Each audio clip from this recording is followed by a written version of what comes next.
Quo vadis? Здраво! Ова е трета епизода од емисијата Quo vadis.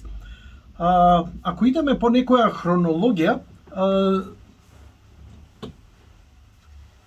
спрема претходните две, барем ќе се обидам сега, така ми иде токот на мислите, се уште не би идел на некоја дневно политичка. Знаете што ми останува една голема мистерија и неразјаснето. Мислам, неверојатно е како поминуваат некои работи, просто предносни се случуваат такви чуда за кои пред 10-15 години кога сме збореле, просто би било шокантно кога би било каков одговор. Еве, сакате чисто еден банален пример да ви кажам? НЛО. И текно е ли колку зборевме НЛО дека не постои, има, нема, вамо, тамо и сите понижувања за оние кои тврдеа вака или така, да сега искача, не знам, мексиканска влада во парламент ви покажува миниатурно тело од елиен, за кој тврди дека е елиен. НАТО вади снимки за неидентификувани летечки објекти. И тоа поминува. Поминува едноставно неверојатно. Зошто го објавуваат? Ја мислам затоа што масовното слепило на контрола на масите се повеќе им успева. Како не контролираат? Со тоа што моето размислување е со тоа што имаме се повеќе слобода. Знаете, сега секој може да седне вака и да направи подкаст, да направи ТВ емисија, да држи лекции, да држи предавања. А како е најдобро да скриеш нешто, одошто да дозволиш на секој да ја дава својата теза, која ќе биде помалку исчашена, еве да речеме, некој вика НЛО се од друга димензија, НЛО се од планетата Земја, ама од подземја, НЛО се тајни експерименти од ова, од она, НЛО се, не знам,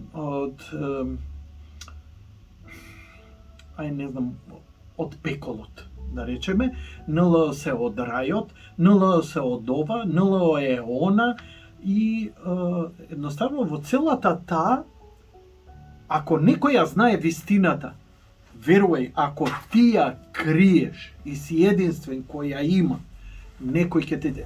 го гледаш, пикаш, он знае, дај бе да му дзирнем у телефон, дај бе да видиме што е работа.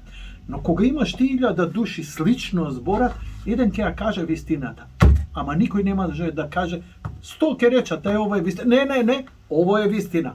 Така и со демократијата. Кој е во право? Јанко е во право? Мицко е во право? Зајко е во право, Бранко е во право, Доналд е во право, Елон е во право, Путин е во право.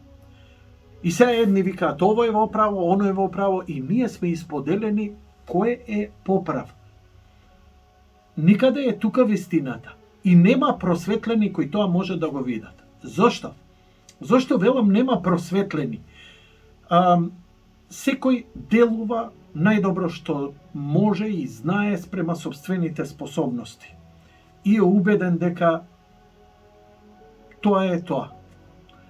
Но, знаете како, се додека читаме пророштво од Баба Вања, кои не постојат нигде, а за секој ден имало, за секоја година имало пророштво. Што да ти кажам? Сега да ви кажам шокантно дека сопругата моја е роднина со Баба Вања, па видете сега зошто сум јас верен и зошто не смеам многу да мртам. Затоа што тие таленти се. Но сакам да ви кажам дека такви работи не постојат. Оти до Баба Вања, знаете што беше претходно? Ја барем паметам. Пред Баба Вања беа тумачења од некои си други. И сега Нострадамус најчесто, Нострадамус предвидел ова. Јас се сеќам кога беше голфската криза 89 година, Кувајт, Ирак кога го нападна Кувајт, и Нострадамус напишал тоа, Нострадамус напишал ова. И сега јако што сум исчукан, прво што направив, отидов и ја купив книгата на Нострадамус со неговите предвидувања. да ја имаше кај нас се продаваше на српски. Луѓе мои, тоа е као некој лудак кога пишува поезија абстрактна. Простете ми за лудок, ама не знам како да го опишам. Читаш, ништо не разбираш, ништо конкретно. Штурци, мурци, цвурци, пурци, летале, слетале, полетале, а тој стоел и гледал, огано и не можеш да разбереш што е.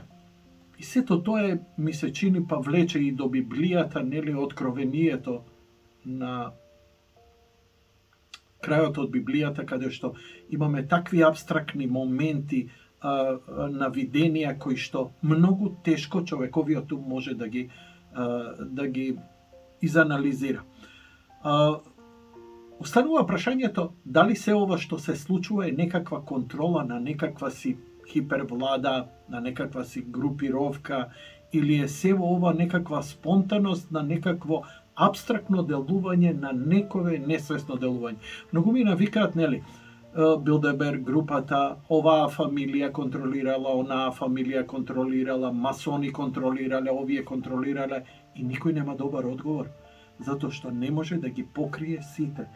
И многу е нејасна целата работа.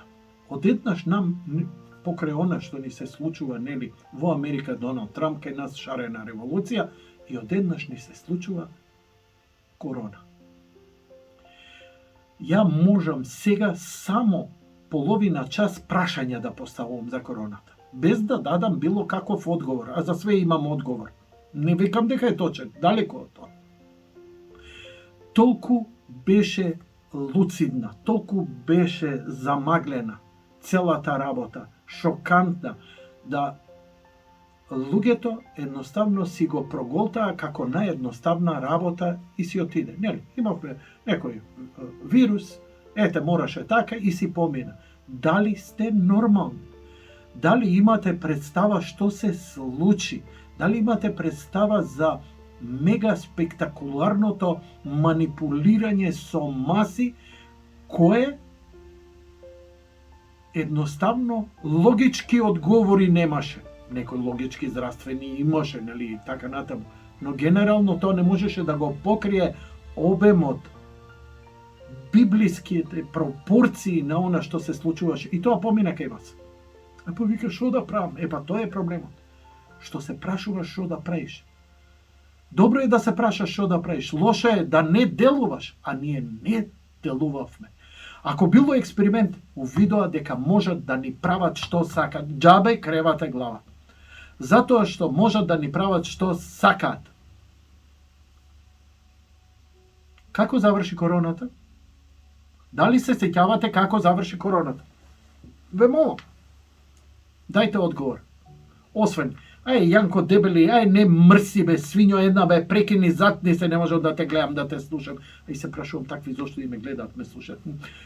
Стварно, дајте си одговор на себе. Поразговарајте со.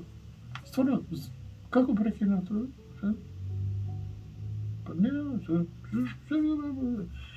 И такви глупави одговори ќе дојдат, изговорете ги, слушнете ги.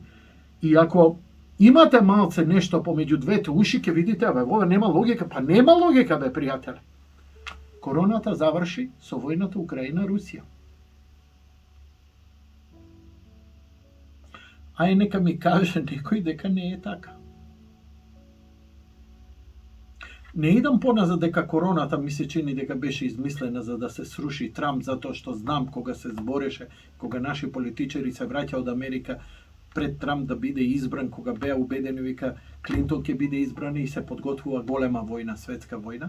Мислам дека Доналд Трамп им ја прекина таа ситуација како Deus ex machina и ги поремети сите планови и затоа мораше други работи да се случат. И така, имаме конфликт помеѓу Русија и НАТО и Америка. Прокси, ова е прокси војна меѓу двете најголеми војни сили. Само што не се судрија директно, туку украинскиот народ, улав, како и секој улав народ, поверува на еден клован и влезе во војна. Знаете, Ја разбирам Македонија утре да завојува со Грција, со Бугарија, со Србија. Која е логика Македонија да завојува со Кина, да завојува со Русија, да завојува со Америка? Нонсенс, така. Со кој памет Украина влезе во војна? Зошто не преговараше? Имаа 10 години. Не беше тоа туку така преку ноќ. Требаше да се испреговара ваму, таму и така натаму. Како што, нели, Србија го изгуби Косово, Украина ќе изгубеше дел од ова, но ќе си задржеше некаков интегритет. 3 града се упрашај. За 3 fucking града се случува. Ако некој настрада у целава работа, и моите молитви се тоа е украинскиот народ кој беше крајно изманипулиран. Нема да идам повеќе во таа анализа. Но, короната заврши со војна. А очигледно, војната Украина-Русија и таа заврши. Како заврши? Израел, Палестина, Газа.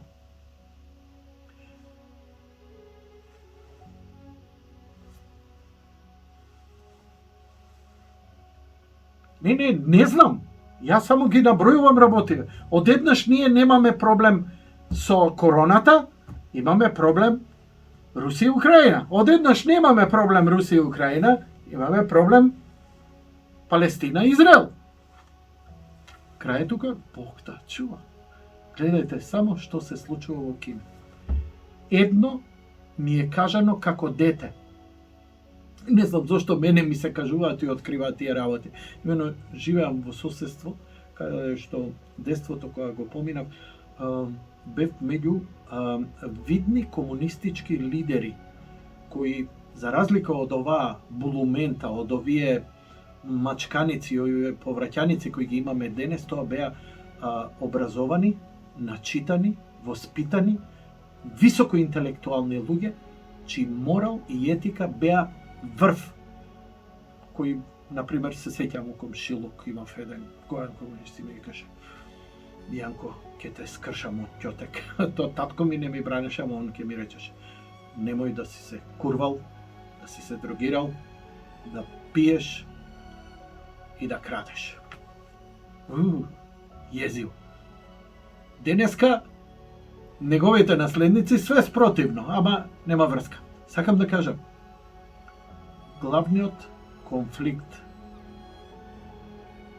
седнати на масе и ни со ракивче, вака, онака, опуштени, либидото, јазикот им се одврзе. Дете, колку можам да разберам, дете, тинеџер. И вика, Русија ли, Америка, ако имало војна, нели, тоа уште у времето на студената војна, и тогаш беше поларитетот помеѓу, нели, Исток и Запад. Истокот беше Советскиот сојуз, Западот беше Европа и Америка. И каже, не. Никогаш Русија не била проблем. Русија е само попатна пречка и целата стратегија што се случува е за финалниот конфликт во Кина. Кина и Америка е последниот конфликт на цивилизацијата. Ако се случи, тука е гейм овер. Не е проблем ни православие, ни Русија, ни Украина, ни Израел, ни Палестина.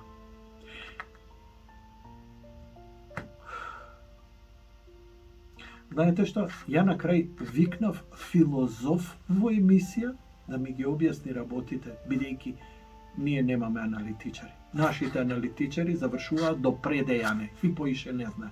Тука кој што кажал пред влада, кој што кажал пред министерство, што дошле овие што не кажале, ние немаме луѓе сериозни аналитичари и ние сме принудени, па дури и јас сум принуден да читам разни авторитети, што е многу потешко од што да ги имаш свој, затоа што па и они секој со своја агенда, за да добиеш некаква јасна слика.